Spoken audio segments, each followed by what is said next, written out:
My name is Michi Claran. I am 85 years old. And after a lifetime of silence, I have finally decided to speak. It wasn't my choice to carry this truth.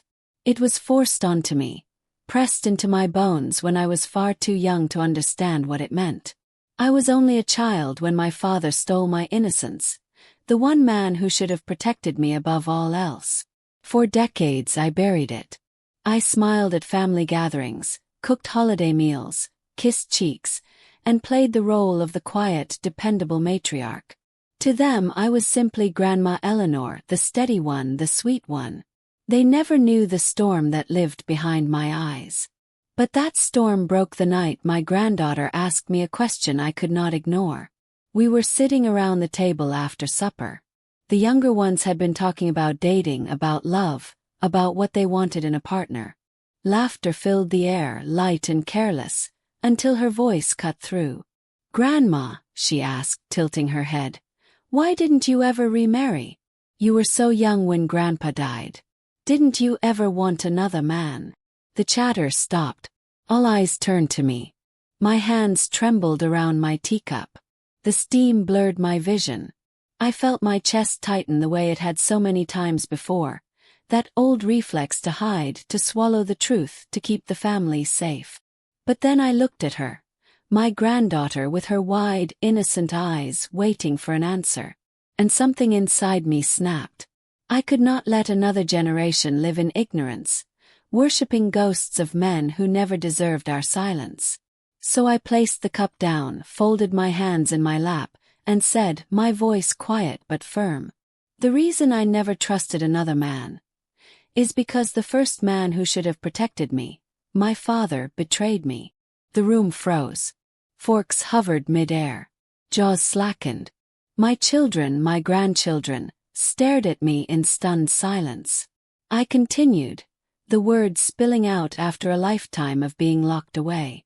I was only a child, and the day he laid hands on me was the day everything changed.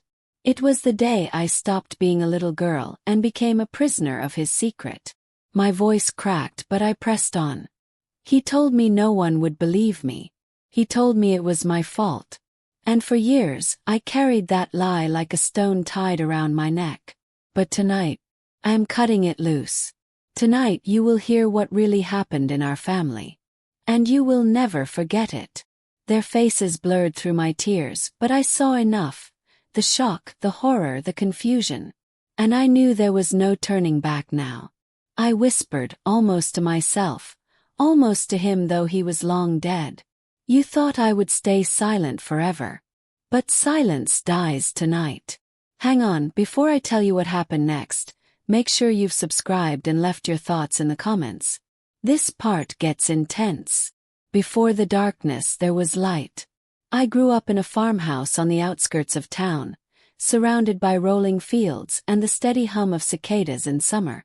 To most people our family looked respectable. Hard-working, church-going, the kind of folks neighbors trusted. My father was admired, my mother quiet but dependable, and me? I was the baby of the family, the one everyone said would grow up spoiled because I was Daddy's little girl. And in the beginning I believed them. When I was small I thought my father was a giant. He was tall and broad-shouldered, his boots heavy on the wooden floors. When he walked into a room, everyone straightened a little. He had a booming laugh, a voice that could carry across the fields, and a sternness that made even grown men pause. But to me, in those early years, he was protector. When I scraped my knees, he was the one who lifted me high onto his shoulders. When thunder shook the house at night, he would tell me stories until my eyes closed. I adored him. I trusted him completely. And that's what made the betrayal so unbearable, because he used that trust, twisted it into chains. Looking back, I can see the signs I missed. Signs my child's mind couldn't make sense of. The way his hand lingered on my shoulder too long. The way his eyes followed me when I walked across a room, not with a father's pride but with something else I didn't yet have words for. There were moments that made me uncomfortable even then. Once, when I was about 10, I was getting ready for bed, tugging at the buttons of my nightdress. He walked in without knocking, his eyes narrowing as if to take in every detail. I froze, embarrassed, pulling the fabric tight. "You're growing fast," he said, his voice strange, heavy. "Soon enough, you'll be a woman." I didn't understand what he meant, but something in the way he said it made me want to shrink, to disappear. When I told my mother the next morning, she brushed it off. "That's just how your father talks. Don't read too much into things." So I didn't. I learned to silence my instincts, to tell myself I was imagining things. Another crack appeared in the way he slowly separated me from others. If a neighbor boy came by to walk me to the schoolhouse, Father's jaw would tighten. "She doesn't need to be spending time with boys," he'd snap. "She's too young." If my older sister invited me to sleep in her room, he would say, "No, Michi stays in her own bed." First, I thought it was protection, that he wanted to keep me safe. But as the years went on, I realized it wasn't about safety. It was about control. The house grew smaller, the walls tighter. His shadow stretched longer. There was one evening, just a year before the day everything changed, that still lingers in my mind like a warning I ignored. We were sitting by the fire. My mother was mending clothes, my siblings scattered around with their chores. My father leaned back in his chair, smoking his pipe. He looked at me, his gaze sharp and unblinking, and said almost to himself, "Eleanor's not a little girl anymore." The room went silent for a moment. My sister glanced at me, puzzled. My mother's hand stilled on the fabric, then resumed as if nothing had been said. But I felt it. Chill. A knowledge I couldn't name, but that settled deep in my bones. And I realize now, that was the beginning of the end. I looked at my grandchildren as I told them this part, my voice shaking. "Do you see why it cut so deep? Why it stole not just my childhood, but my trust in every man who came after? He was supposed to protect me. And instead, he prepared me for his betrayal." I paused, my hands trembling in my lap, before whispering. "And then one night when I was only a child, he stopped pretending altogether." Before we move on, take a second to hit subscribe and drop a comment.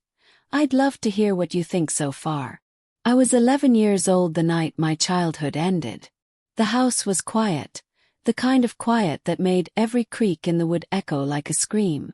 My siblings were away at relatives for a few days, and my mother had taken sick, resting in the far bedroom.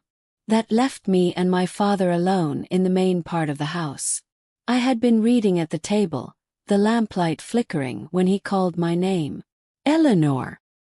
His voice was calm, steady, but there was something in it that made my stomach knot. I walked into the room. He was sitting in his chair, his boots off, his eyes fixed on me. "Come here," he said. I obeyed because that's what children do. He reached out, his hand brushing my cheek. "You're not a little girl anymore," he murmured, the same words he had spoken before, only now his tone left no room for confusion. Froze. My body knew what my mind couldn't yet put into words. Every instinct screamed to run, but my feet wouldn't move. What followed, I cannot give you every detail. Some things are too cruel to speak aloud, even after 70 years. My grandchildren sat silent when I told them this part, and I gave them enough to understand but not enough to destroy their innocence. What mattered is this. The man who should have been my protector became my tormentor. He took from me what I could never reclaim. And when I tried to cry out, he silenced me with a hand over my mouth and words that burned hotter than any flame. "Don't tell. No one will believe you. This is our secret. You'll ruin the family if you open your mouth."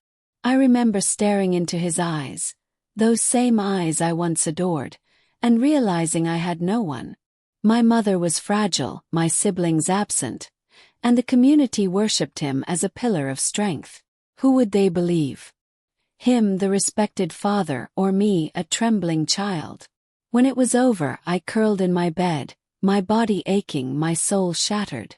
I wept into the pillow, but quietly, because even my sobs felt dangerous. The days that followed blurred together. My father acted as if nothing had happened. He ate his meals, worked the fields, greeted neighbors with his booming laugh, and me became a ghost. My smile vanished. My shoulders hunched inward. I avoided his gaze, avoided every space he occupied. But he never let me forget. Every time our eyes met, he gave me that look, that warning. Every time his hand brushed my shoulder in front of others, it was a reminder. Remember, this is our secret. I carried that secret into school, into church, into every corner of my life.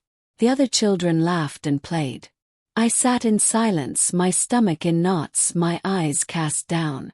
My teachers asked why I had grown so quiet. My mother worried I was ill. But no one asked the right question. No one saw the chains tightening around me. The lowest point came one Sunday morning. We were in church, my father sitting tall in the pew, nodding along to the pastor's words. The preacher spoke of fathers as protectors, as leaders chosen by God to guard their families. And my father's hand rested on my shoulder, firm, heavy, suffocating. To anyone watching, it looked paternal, affectionate. To me, it was a shackle. A neighbor leaned forward and whispered to my mother, "You're lucky to have such a strong man leading your home." Lucky. I wanted to scream, to stand and shout the truth. But my throat locked, my chest tight with fear. If I spoke, who would believe me? That day, sitting in the pew beneath his hand, I felt utterly trapped. For the first time, I thought about ending it all. About slipping quietly from life so I wouldn't have to carry the weight of his secret any longer. But then, in the darkest corner of my mind, another thought stirred. Survive. Live long enough to one day tell the truth. Don't let his silence be the last word. I looked at my grandchildren as I told them this part, my voice breaking but my gaze steady. He thought he had broken me forever.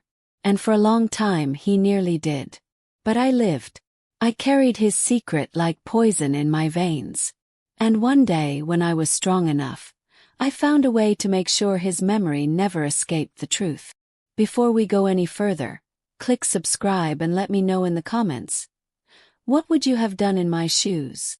For most of my life, silence was my armor. I wore it to survive.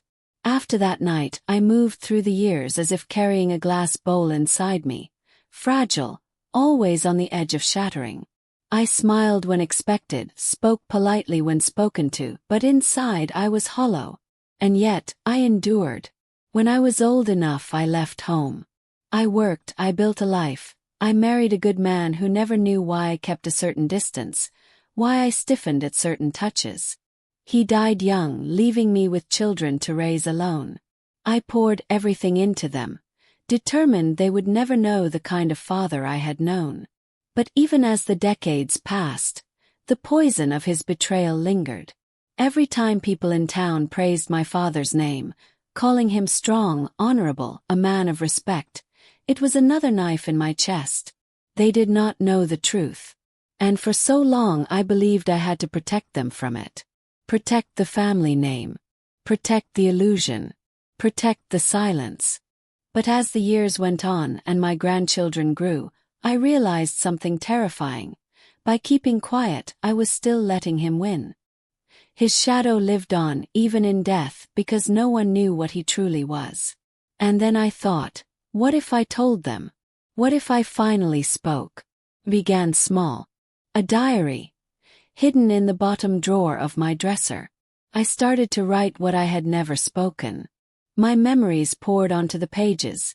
The night it happened, the silence that followed, the years of fear. At first, it felt like betrayal of the family, as he had always warned. But soon it felt like freedom. The words no longer rotted in my chest. They lived on paper, real and undeniable. I realized then, the story didn't belong to him. Belonged to me. And I had the power to decide when and how to tell it. I practiced in whispers, late at night, speaking the words into the dark. My father hurt me. My father took my innocence. My father was not a good man. The more I said it, the less it crushed me. I began to imagine telling others, not just in private, but in a way that no one could ignore. Not behind closed doors, where whispers could be dismissed, but out in the open.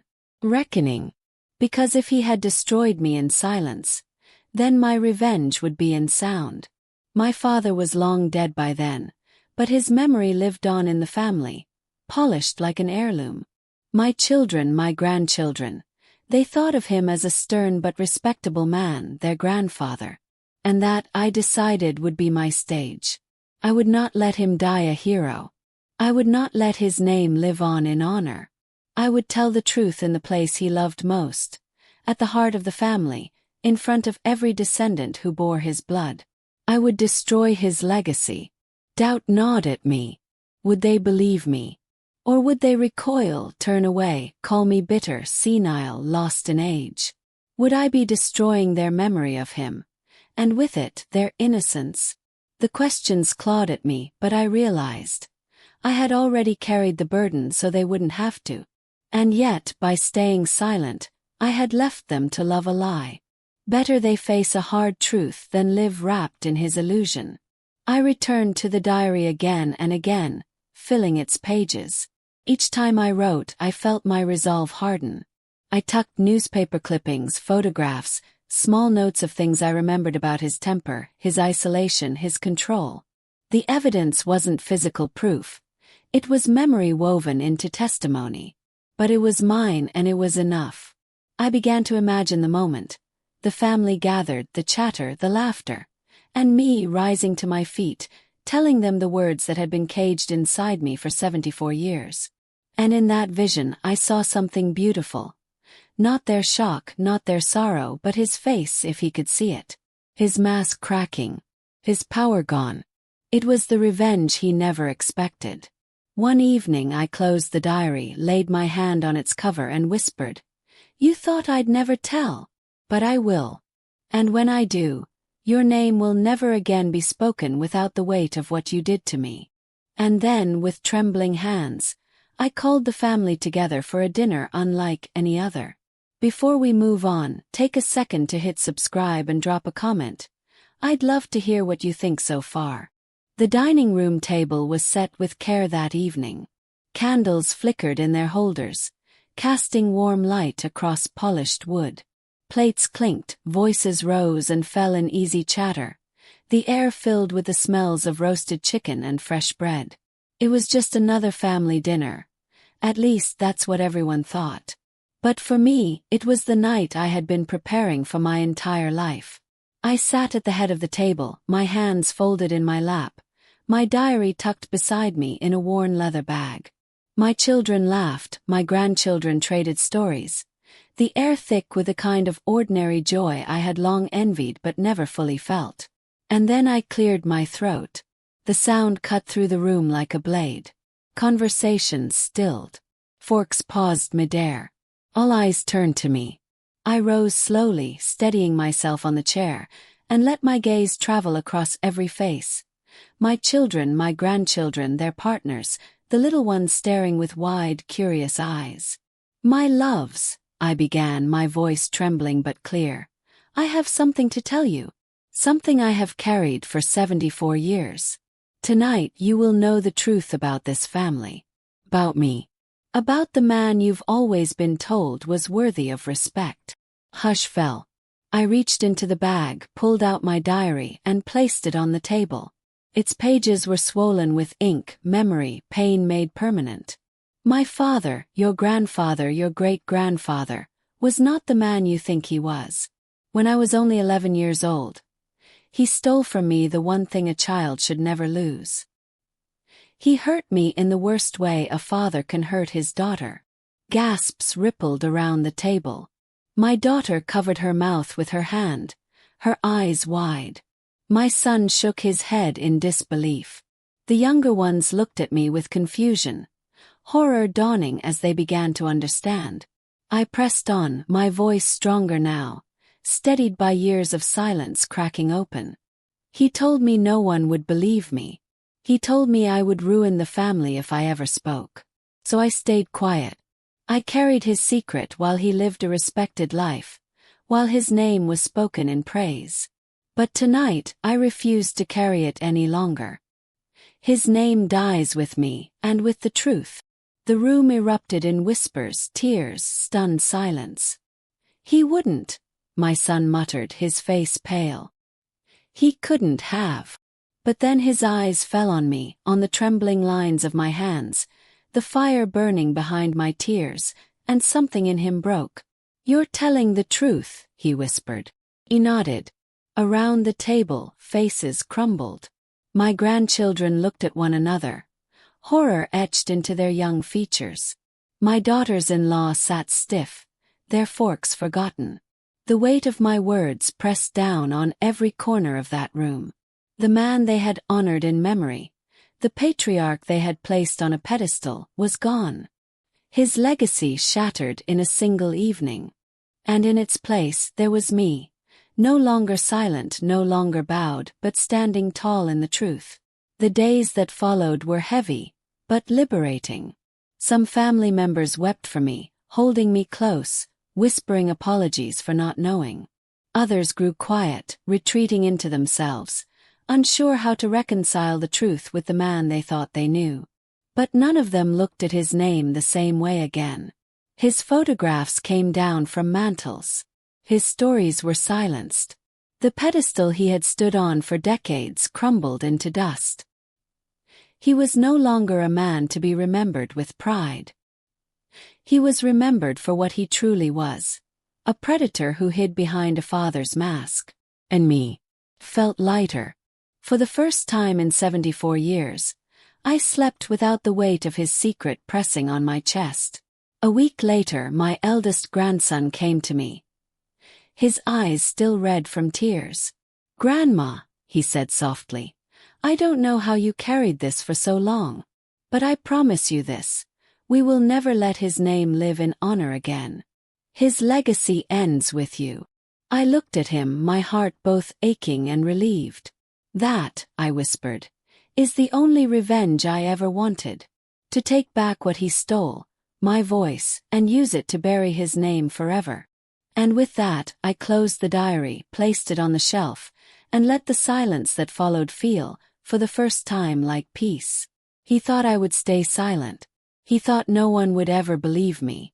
But my silence ended the night I chose to speak. His memory is ruined, his name stripped of honor, and my truth now lives in every heart that heard it. For more stories of betrayal, justice, and voices rising from the shadows, subscribe now, because the next one will leave you speechless.